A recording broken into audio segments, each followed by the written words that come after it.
Life is short. It goes by in the blink of an eye.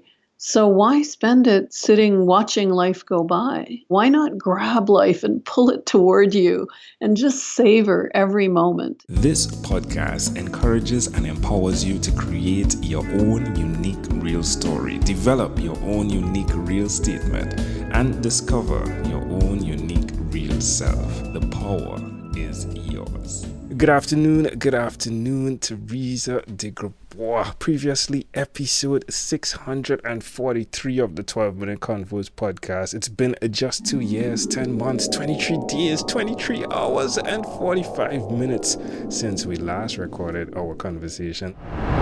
If you give yourself one gift in life, give yourself permission to fail. In fact, give yourself permission to fail spectacularly. That was then. This is now. How are you doing today, Teresa? I am wonderful. I love that you know it down to the minutes. Yeah, it's intriguing as well, Teresa, because it means that you're rather consistent, because given that timestamp in 15 minutes, it means you would have been exactly 2 years, 10 months, and 24 days, which speaks to your consistency, at least for recording conversations with people in Trinidad. I love that. Thank you. Yeah, let's dig into that consistency and how it has helped you across what is almost 3 years from when we last spoke. Oh, yeah. Consistency, tenacity. I think when you find a dream, you just look at it and go for it and nothing else. And consistent action is really what gets you anywhere in life. And of course, we're enveloping this in an entire movement that has been created, and it's evolutionary. Let's talk about that. The Evolutionary Business Council and what's going on there, please. Well, the Evolutionary Business Council, we like to call it the EBC, was really a dream born out of, what if good people who were really dedicated to creating positive change in the world all got together and really got serious about helping each other?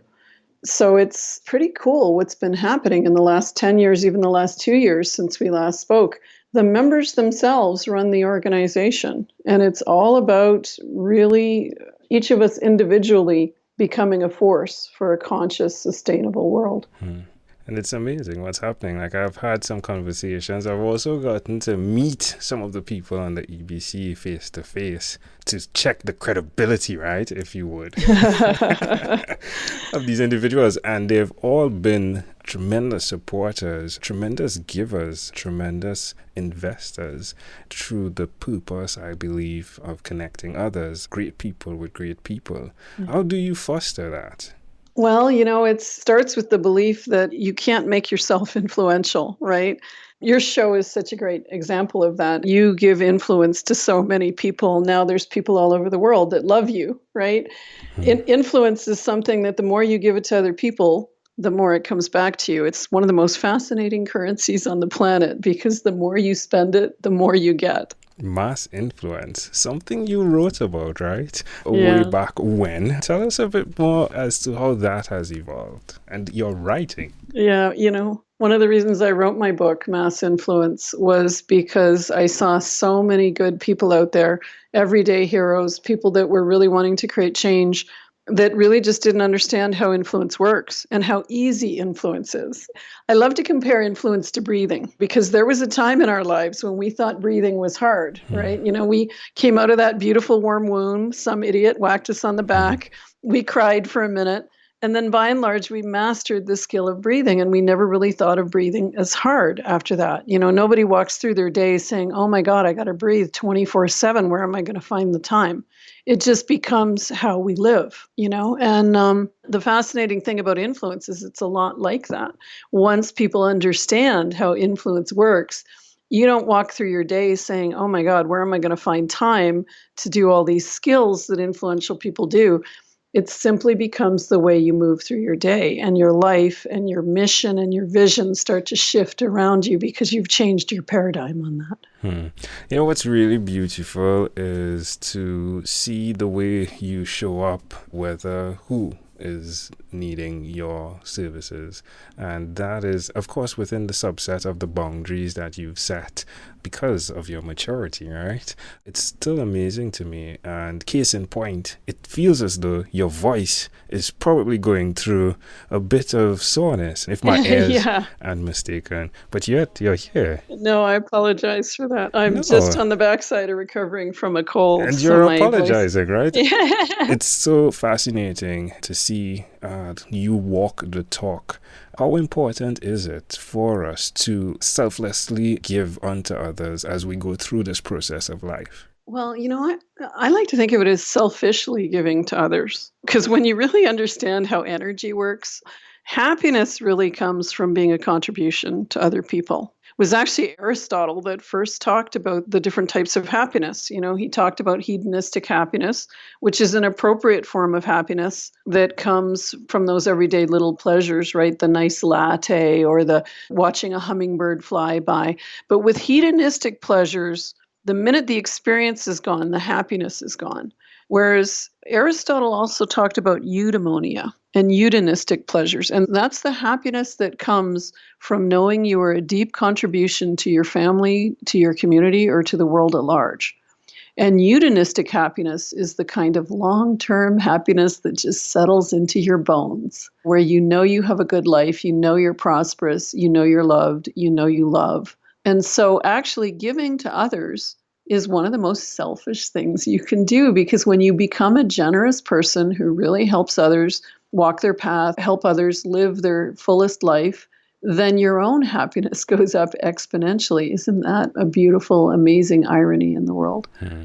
Now, there's so many people that would want to be around what's going on at the EBC, what you're leading there. Where's the best place for them to connect to find out more? Oh, well, if you're up to something in the world and you're really about building a better world, we would love to meet you. And all you have to do is come to ebcouncil.com, ebcouncil.com, and check out the tab for how to apply. And our senior members volunteer to speak to people if you want to find out more. There's lots of information on our website. That's wonderful. Let me talk and say a few names. Angel Deribo, Yeah. Jean K. Oh my, Jean I know, K. isn't she beautiful? Natalie Ledwell's a member, Colin Sprague, Jill Fisher, Gary Stewart. There's a lot of beautiful people with big followings. Many of them have done your 12-minute convos too. I love it. Yeah, all because of you. All because of you. It speaks as well to the conversation of death, and it's a conversation that so many of us are not interacting with. Is that a conversation you interact with? The conversation of, yes, it's possible that I can die today or tomorrow, and how do you let that, if you do, impact how you move forward? Yeah, I think death is one of the most beautiful conversations we can have. And I love it that it's so present in your teachings and your work, because, when we realize life is short, it goes by in the blink of an eye. So why spend it sitting watching life go by? Why not grab life and pull it toward you and just savor every moment, whether you're drinking that beautiful cup of tea or having a nice dessert, or whether you're having an amazing conversation with someone that lights up the room. Life really is to be savored. And when you start to realize how beautiful death is in that regard, because death teaches us to not take life for granted. It's like gravity, right? Yeah. Where would we be if we didn't have gravity? We see what happens with the astronauts. Like, they have to consistently be exercising because they don't have gravity up there. They lose muscle mass. What is interesting to me as well, Teresa, in listening back to our episode, is the way your mind works. And it sounds as though you're constantly thinking two ways, if you would. It's always an either, an or, a natural and an instinctive and intuitive aspect that's going on. And where do you think you got that from, or how did you develop that? Oh, what a fabulous question. I have no idea. But I do know, so many of the most successful people in the world now are talking about the importance of having meditation or a spiritual life. And I don't mean religion when I say that. I mean really learning to calm your mind and connect to the possibility that there's a greater intelligence out there.